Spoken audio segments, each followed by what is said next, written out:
During World War II, innovation wasn't just happening in weapons labs or aircraft factories. Some of the most remarkable breakthroughs came from something as ordinary as fabric. Textiles that quietly changed the course of field survival. Long before nylon tarps or synthetic rainflies became standard issue, Allied engineers developed a fabric so effective it outperformed nearly everything that came after. It was lighter than canvas, stronger under strain, and could repel water for years without a single chemical coating. Soldiers called it the miracle cloth. It wasn't born from luxury, but from pure necessity. Because in a world of rain-soaked trenches and swamp-ridden battlefields, the right fabric could mean the difference between life and death. When the war began, armies faced something industrial warfare had never prepared them for: constant exposure to the elements with no proper supply. The old canvas tents from World War I were heavy, stiff, and lost their waterproofing fast in tropical climates.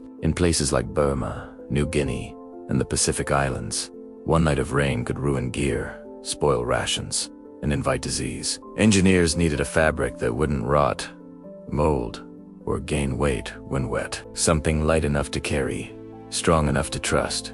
So researchers in Britain and the United States turned to an unlikely source: Egyptian cotton and long staple flax. These natural fibers already had tight weaves and incredible tensile strength. But the real breakthrough came not from the material itself, but from what they did to it. Instead of coating fabric with oil or tar, they used a swelling process that altered the fibers at a molecular level. The result was Ventil, developed in 1941 for RAF pilots flying over freezing seas. If a plane went down, the pilot's suit needed to keep him alive in icy water long enough for rescue. Ventil made that possible. The fabric worked by tightening itself when wet. When dry, it breathed like ordinary cloth. But the moment moisture hit, the cotton fibers swelled and locked together, forming a watertight barrier.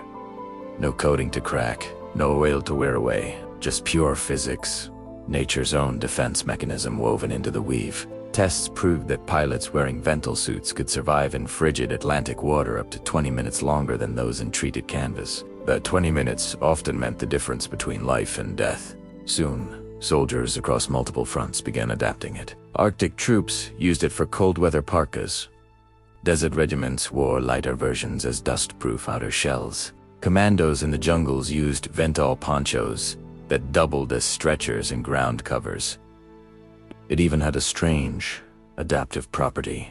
When it dried, it stiffened. But warmed by body heat, it softened again, moving like ordinary fabric. That made it invaluable in regions where soldiers shifted from rain to heat to freezing cold within a single day. By the late 1940s, Ventil had reached legendary status among those who wore it. Pilots preferred it over early nylon because it didn't melt or cling when exposed to flame. Arctic soldiers noted that ice never bonded to it like it did the synthetics or waxed canvas. It handled sub-zero cold without turning brittle, and it required no retreating for waterproofing.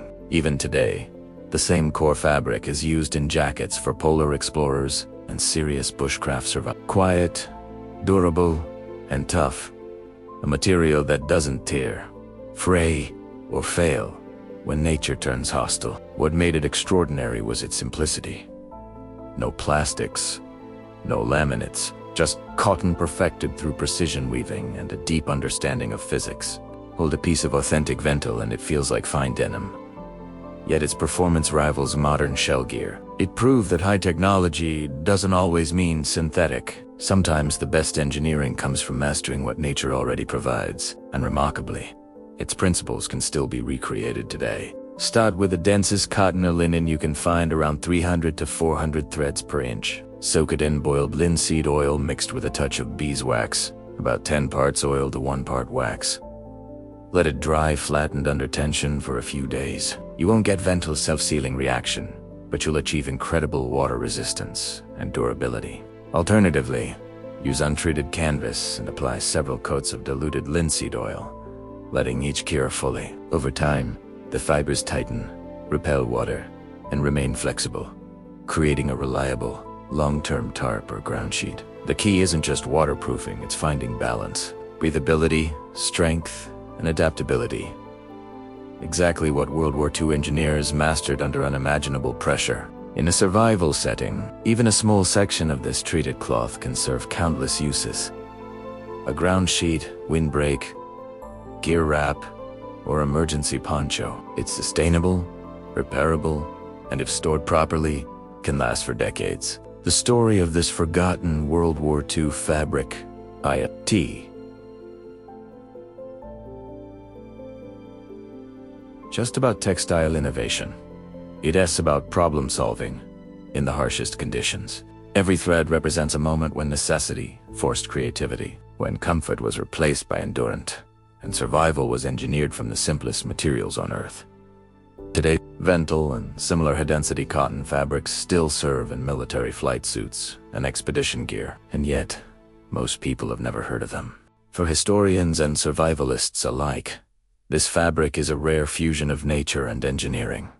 Proof that not every breakthrough is born in a lab. Sometimes, it's woven from patience, precision, and human grit. If you found this story fascinating, subscribe to In the Beginning and share it with others who appreciate the forgotten technologies that shaped how we survive. Because history's greatest lessons aren't always written in metal or fire. Sometimes they're woven quietly into the cloth that kept people alive.